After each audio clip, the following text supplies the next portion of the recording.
All right, Taurus, this is your February 2021 love horoscope and taroscope. I'm Ryan with Arrows of Love. Welcome back to my channel.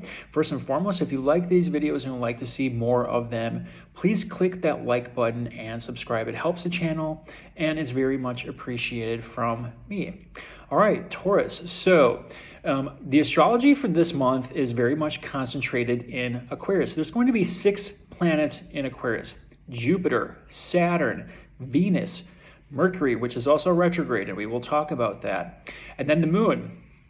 That is a lot of concentrated energy, including the sun, by the way. We're in Aquarius season now. That's a ton of concentrated energy in your 10th house. Aquarius is 10 signs past Taurus. It's another fixed sign, can be a little bit stubborn and not really willing to change. Sound familiar, Taurus? Just kidding. I know, I'm just, I got to give you a little bit of crap. So, but the thing is, when you think about it, a lot happening in that 10th house. The 10th house is about career matters. It's about the public, and it's about your reputation. So the 10th house is, it's a big one. There could be some significant changes in the career front for you. On top of that, Mars and Uranus are in your sign. That's the first house. So when you see this, you can pretty much bet on changes on the career front. And right now we have Mercury retrograde. So Mercury is retrograding in Aquarius from January 30th through February 20th. And then it stations direct on the 21st and we'll start moving forward. But Mercury retrograde is always a time of review, readjustment, and redos. It's the re. It's slow down time, take your time. Communication is always off. Mercury rules communication, rules short distance travel. Be sure you're taking your time. Accidents can occur when Mercury is in retrograde. It's the trickster. It loves playing little tricks on you, so you're going to have issues with technology. Watch your email, watch your text messages. These are the type of things that tend to go haywire. Your phone, your iPad, whatever it might be, over the next couple of weeks. Venus entered into Aquarius on February 1st. Venus is the planet of love, attraction, pleasure. It's the lesser benefic, brings in money. And, in the 10th house, there could be some rewards here with, maybe some windfalls or a bonus or a promotion of some type. But here's the thing. The dates I want you to look out for are February 6th. So Venus in Aquarius tends to be somewhat detached in love. It's all about friendship. Aquarius is about friendship mostly. So the quality of love for this month, or at least until the end of February, is very much about love and a friendship and love. So, could be like a friends with benefits situation. But to be honest, it's more about finding love within or friendship within your partnership or your love interest. Who might that be? So, but the other thing is, Aquarius is also about independence and the individual within a collective. So you're going to hear a lot of more people wanting maybe some space or some independence in love. That comes with this particular territory in Aquarius. It tends to be very detached emotionally, unlike maybe Scorpio or even you, Taurus, that tends to be more sensual. So in this case, the more detached you can be, the better off you're going to be over the next couple weeks. February 6th, Venus is going to conjoin with Saturn and also make a square, it's a challenge, over to Uranus. Venus, Saturn. So there could be tough lessons in love. Saturn's the taskmaster. It's about the old order. It's about the past. It's about karmic lessons. So this could go one of two ways. There could be tough lessons in love around the 6th. Or Saturn's also about long-term stability and relationships. So there could be more discipline and responsibility in love, or you're taking on more responsibility in your relationship. There could be commitments too. So it could go either way here. But the thing is, When Venus is making an aspect, and in this case is making a challenging square over to Uranus, it's not necessarily there's going to be challenges in love, but there's going to be something that's just really foreign and off. And I don't mean off as in like something feels off. It's about eroticism and things that are not part of like what would you call a normal relationship. So it's about foreign people in foreign land. It's about people politica. It's about an amorphous love. It can take you by surprise. Something that you might not necessarily be attracted to. It's something different and out of the box. So expect the unexpected. That's what you can always expect with Uranus. It's about shock and awe. So think about it that way too. But Venus Uranus square, that's kind of an erotic behavior, and it's I don't know. I kind of liken it to like a polyamorous relationship. It's not normal. So I'm not saying you're going to be in a polyamorous relationship. I'm just saying just expect the unexpected. The good news is Venus is going to be making a sextile. That's an opportunity. Sextiles are opportunities. Over to Chiron. And Chiron is the wounded healer. It's an asteroid in between Saturn and Uranus. So there's some healing that can be done on February 6th if that's what you're looking for. Venus being the goddess of relationships, love, passion, romance. And when it's sextiling Chiron, there's an opportunity here for healing. Also remember that Mercury brings back exes. So you might be hearing from people from the past, maybe even friends, because Aquarius rules friends. So wouldn't be surprised if you hear from people that you haven't heard from for a while. The other date I want you to pay attention to is February 11th. February 11th is the day of the new moon, and this is when there's going to be 6 planets in Aquarius. This is when the moon is going to enter Aquarius. So, and it'll be there from February 10th through the 11th. But the new moon occurs February 10th through the 12th. It's about 2.5 days. On the 11th is when it crosses over the sun. This is the new moon period. So this is the new lunar cycle when it crosses over the sun. This is a time to plant seeds for something new. So anything dealing with projects, anything dealing with helping out other people, anything dealing with friends, hopes, wishes, goals, and dreams, the 11th is a really good time to plant those seeds and start something new.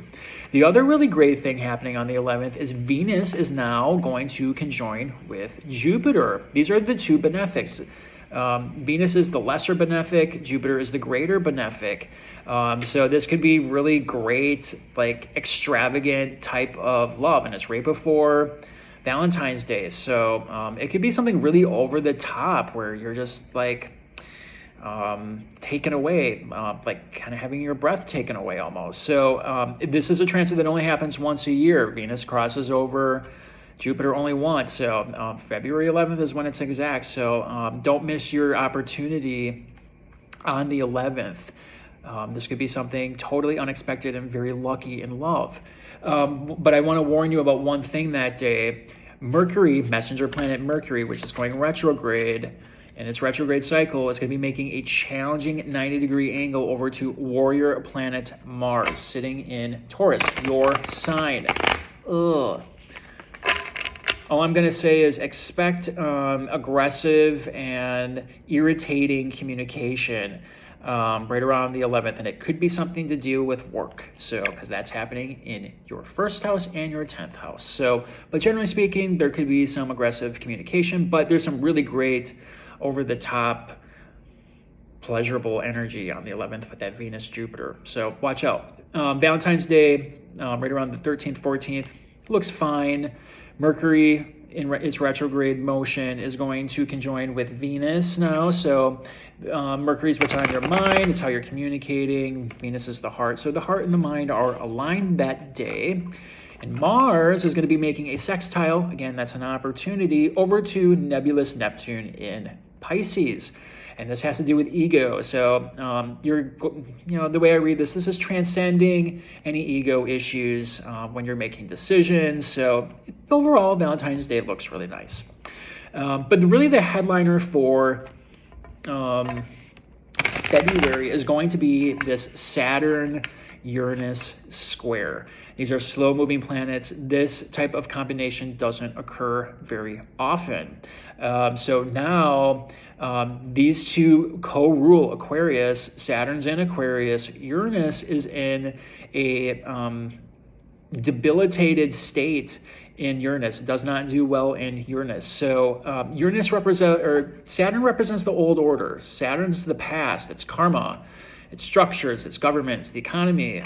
Uranus is the future. It is the collective. It's humanitarian efforts. It's independence and rebellion. So we've already seen this kind of play out in the national news in the United States, right? But it's coming to a head on February 17th, and we're going to start seeing this energy right around the 15th to the 21st. It's going to be very strong. This could also produce natural disasters. Saturn is the lord of the earth. Uranus is the lord of the sky. When the two clash, I think volcanic eruption, maybe even an earthquake. We'll see.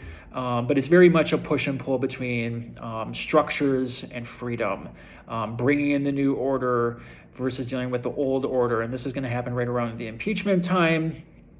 Saturn is dignified in Aquarius. Uranus, which also rules Aquarius, is debilitated. I think it's going to be a stalemate, but we'll see what happens. The last date I want you to remember and write down is February 19th. This day, Venus is going to be making a square over to Mars. Again, Venus being in Aquarius, your 10th house. Something to do with work here. Could be females at work. And Mars in your first house here, which is action vitality, is also debilitated right now in Taurus. So, there could be some tension on the work front. But as far as love goes, this is a tidal wave of tension and makeup sex. So to be quite honest, Venus is the divine feminine, Mars is the divine masculine. They are the lovers. They complement each other.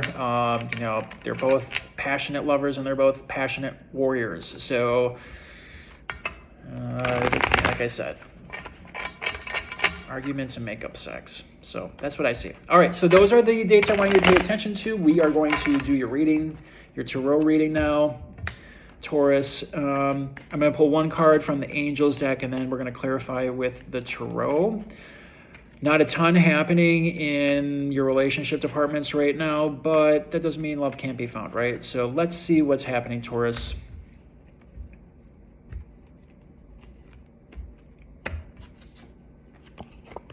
Reconciliation. Ooh. Mercury retrograde. Someone from your past is returning to your life. Did I not just say this? I mean, sometimes I surprise myself. Mercury retrograde brings people back from the past all the time. It's communication from people you haven't heard from.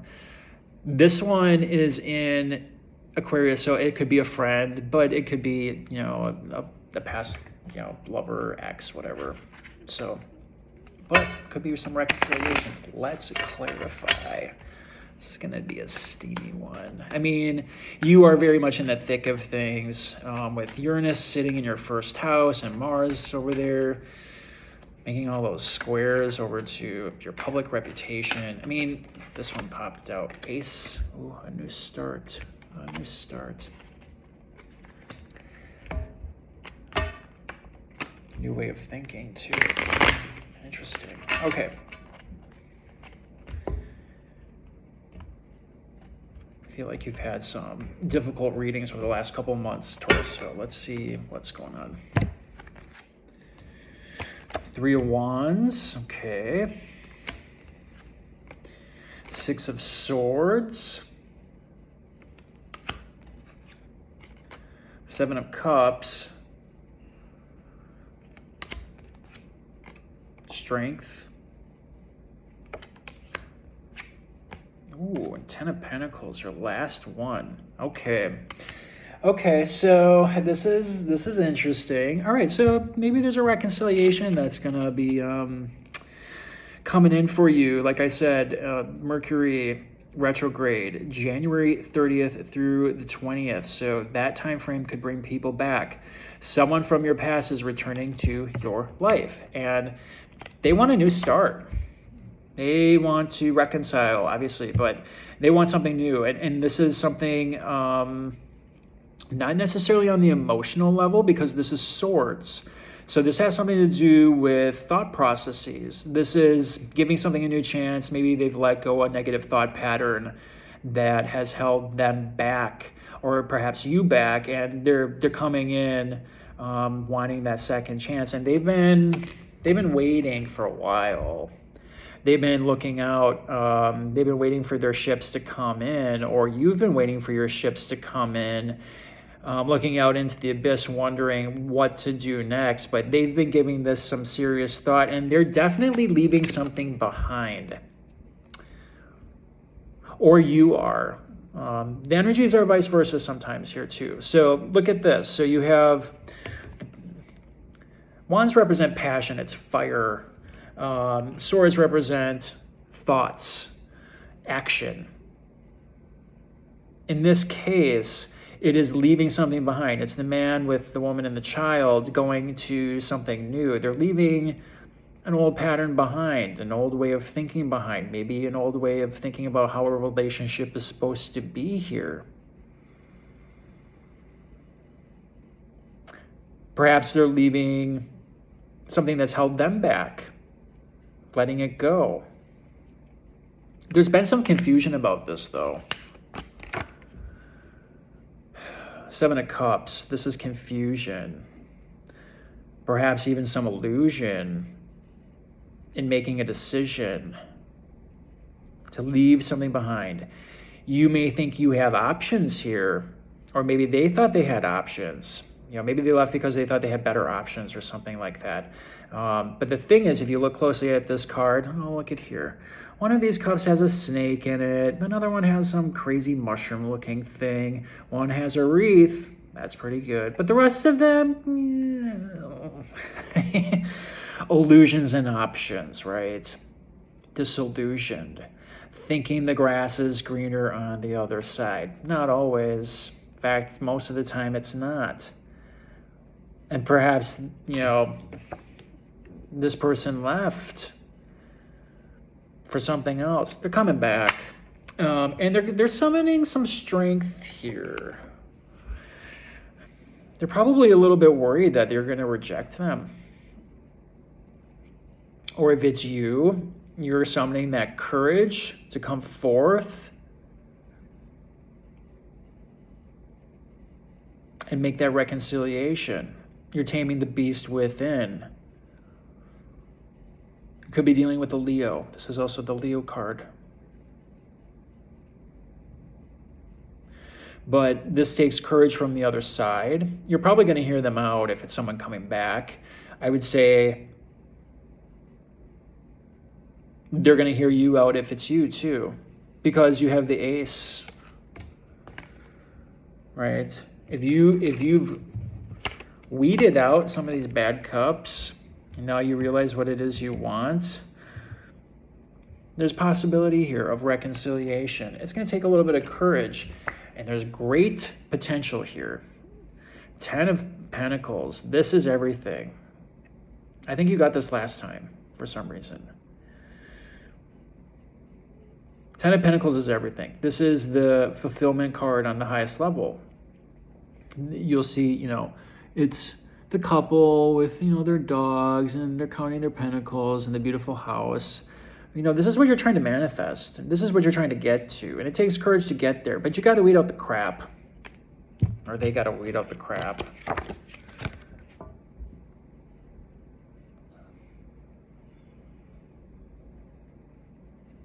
The idea of what this relationship is supposed to look like probably needs to go. And you probably just need to start over. And that takes courage. Let's pull a card for the outcome. Ooh, the moon. Okay. So we talked about the new moon on February 11th. So what I would say is, like I said, February 11th is the new moon. That is the chance for a new start. That's planting the seed for something new. So if you want to bring in a new relationship, or if you want to reconcile, February 11th is, generally speaking, a very good time to go about doing that. If you're looking for healing, though, February 6th is the day for healing. The moon is to plant the new seed. But here's the caveat to the moon card. We're in Mercury retrograde. Information is incomplete until February 20th. So you need to wait. Don't be jumping into this right away. Give it time, Taurus. You're not one to make rash decisions right away. Give it time. Information is incomplete.